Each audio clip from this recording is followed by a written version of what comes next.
Yan, magandang umaga mga taktika. Ngayon, ipapakita ko sa inyo kung ano ang naging product ng ating crossbreed. So, pakita ko muna sa inyo yung mga hen and rooster natin. So, ang hen natin dito, we have color black.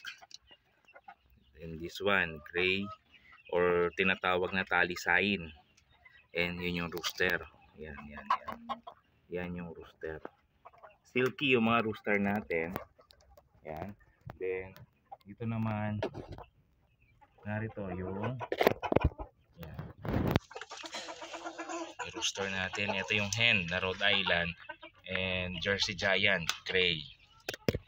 And last time na nag-breed tayo, ito yung hen na ginamit din natin. This hen.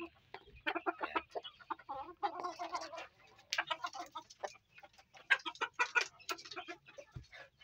Ayan. Color black siya. And then ang partner nito dati is yung white na rooster natin. So yan siya. Yan. Color black. Then yan, yung white silky rooster. Yan din yung combination natin dati. And then this one. Okay. Silver neck. This one. And this hen. Yan. Okay. So yan yung mga hen na kin-crossbreed natin last time. At pakita ko sa inyo kung ano ang naging product nito. Ginawa nating crossbreed. So ito yung naging product ng ating ginawang crossbreed.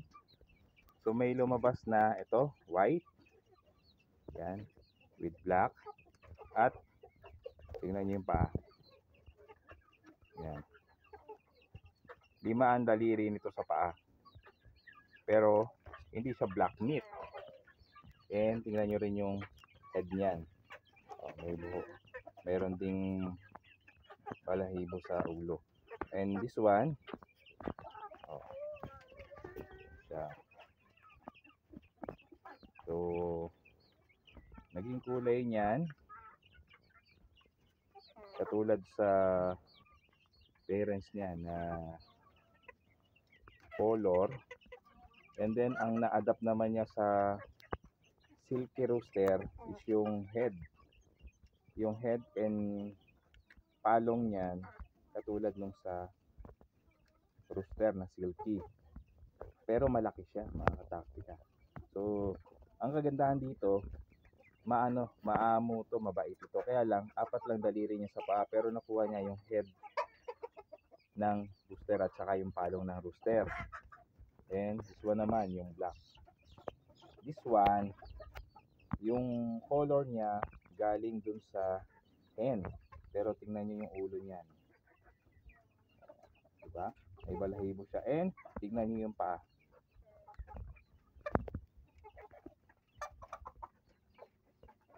Yan. Tingnan niyo yung paa niyan. Hairy din yung paa niyan. Yan, yun oh. Yan. Yan yung daliri sa paa. 5 din. Black, and then may balahibo din yung paa niya. So lamang na lamang yung bloodline dito ng silky sa appearance niya. Kaya lang malaki siya. So nakuha niya yung body ng hen. Pero ang itsura niya, lumabas na siya na more on silky. Yan. Pero ang color niya may pagka ano talaga siya, may pagka black astrolorp kasi matingkad na black siya. Yan. And then this one, nakuha naman ito yung karakter ng silky based sa laki ng katawan niya. Itim din yung paa niya, 5 din ang daliri niya sa paa at may balahibo din siya sa paa. Yan. Ang liit niya oh. Maliit siya pero yan yung mga kabats niya eh oh.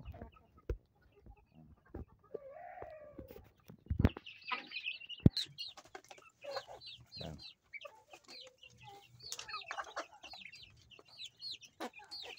Itong isa naman, malaki yung palong niya. Ito. Yan. Pero tingnan nyo yung paa niya, oh. May black, may balahibo din. Pero yung palong niya ay sa typical na native. Pero yung daliri niya sa paa, yan, oh. Yung isa, 5. Yung isa, 4. So 50-50 siya. 50-50, you know. Yan, oh. Medyo may pagka-aggressive yung isa na yan. Yan, so tapang yan eh. So most likely baka hindi natin gawing rooster.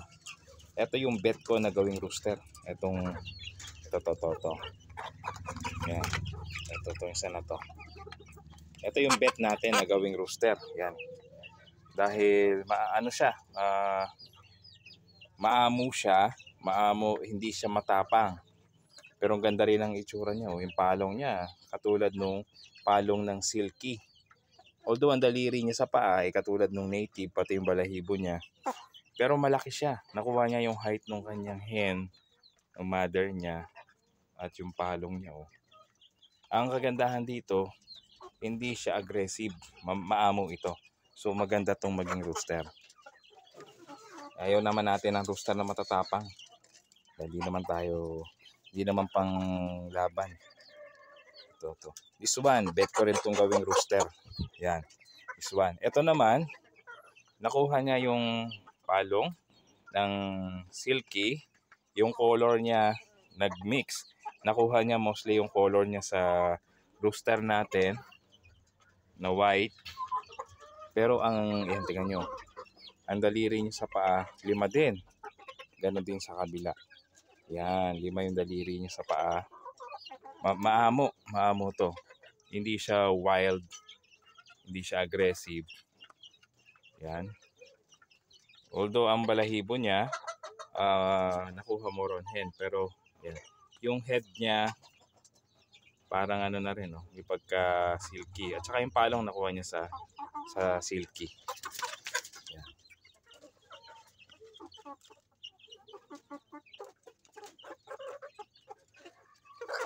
Ito naman, isa sa bet natin na gawing hen.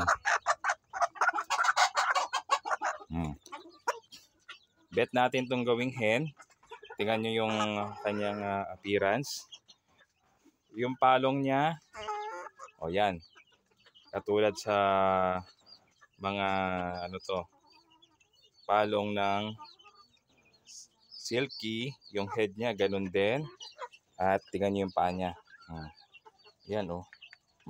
Marami siyang balahibo sa paa. Black din yung kulay ng paa niya. At 5 ang daliri sa paa. Yan. So, ito, isa sa bet natin na gawing hen. Next batch natin ng crossbreed.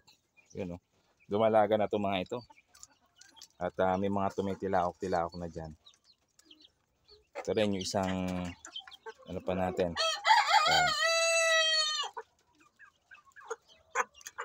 Ito. Bet din natin itong gawing hen. Yan. Medyo maliit siya ng konti kumpara sa kanina. Pero ganun din ang kanyang appearance. Yung head niya, most likely parang sa silky din. The color, galing do sa hen. Yung black astrolorp. At ang daliri niya sa paa. Yan. Half. Isang 4. Yan, 4. And then the other side, 5 daliri sa paa. May balahibo rin sa paa ito. Ayan. Ayan siya. Bilog yung katawan niya, oh. Yan yung bet natin na gawin mga hen. And then, ito isa. Ito isa na to. Ayan. Yan, yung medyo maliit na yun. Yan, ito. Yan, pwede rin natin gawing hen ito. Yan. Black din yung kanyang ulay sa paa, pati yung tuka. Yan. Ang balahibo niya sa ulo para ding nakakuha sa silky. Yan. Bilog din ang katawan yan. Yan. So yan yung batch ng ating Henasil. Henasil Heritage Native. Yan. Heritage Native Crossbreed to Silky Rooster. Yan yung batch natin na tinatawag natin na ating TPPHC1 B1 hanggang batch 3. Yan. So, ito ay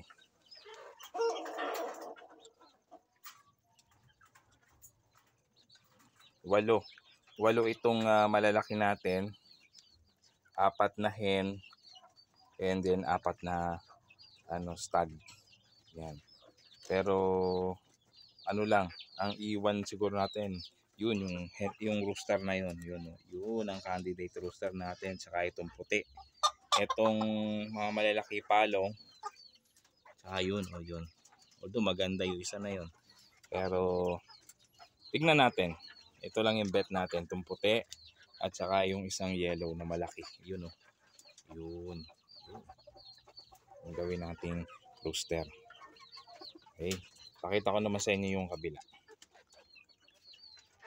Ito pa yung isang bet natin na gawing rooster. Yan. Ang appearance nito, tignan yung tuka, yung kanyang tuka, maiksi din. Then yung head niya, nakuha yung head ng ating silky. And then ang kulay niya, maganda rin ang kulay. Yan, maamo siya. Yan, yan yung forma niya. Magkakasabay yan. Part ng batch 1, batch 2. Ito nasa batch 2 ito. Yan. And then ang paa nito, ayan, 5 din yung daliri sa paa niya. Yan.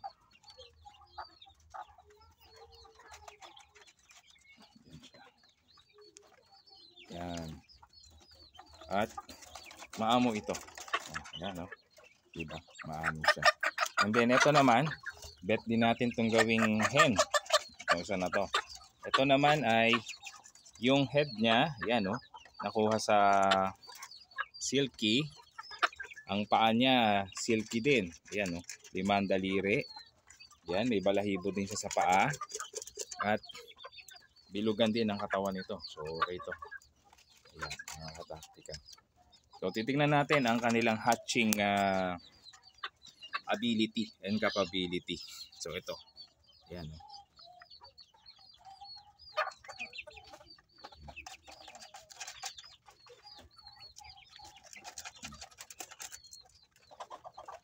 Okay. Ito naman yung sa batch 3. Batch 3 natin na rooster. Yan. Ang paa niya 50-50. 50-50. Ay, yan. Ibig sabihin, nakuha niya yung paa, a number of fingers ng rooster, ng silky, pero hindi siya nag-block, kaya tawag ko 50-50. Iba kasi nagba-block pero ito hindi siya nag-block, pero ang daliri niya is 5. Yung palong niya, more on may pagka-native, pero this one, yan may buhok siya dito, so may pagka rin to, may bloodline din ng silky. Ngayon ito ay maamo din, yan, bilog din ang katawan niya, so tinitingnan din natin maging candidate para sa rooster natin sa susunod na breeding selection natin. Saka dito wala siyang wala siyang palong dito, so maiksi yung palong niya dito lang lumaki. Yan yung ating TPPHC1 B1 hanggang B3. Tinatawag na natin na Henasil. Okay. Mga taktika, yan yung update sa ating Henasil, yung naging color combination ng ating ginawang crossbreed. Ito yung sagot sa katanungan ni Smart Conserver kung what color appears when we do crossbreeding. So we have the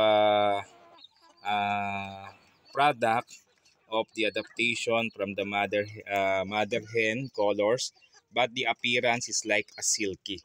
And then we have appearance like silky in comes to body size, but the color adaptation or inherent from the mother hen.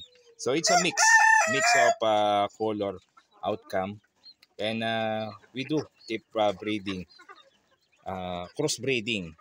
And ang main objective talaga natin is makapagpalabas tayo ng malaking lahi ng manok o kayang meat for the meat production, and at the same time mataas yung kanyang hatching or brooding ability and capability, yung nakakapag-hatch siya at nakakapag-alaga ng kanyang mga sisiw.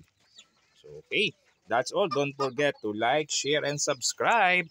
Ito yung result ng ating crossbreeding. Tinatawag natin na Hen Asil, Heritage Native Crossbreed to Silky Rooster.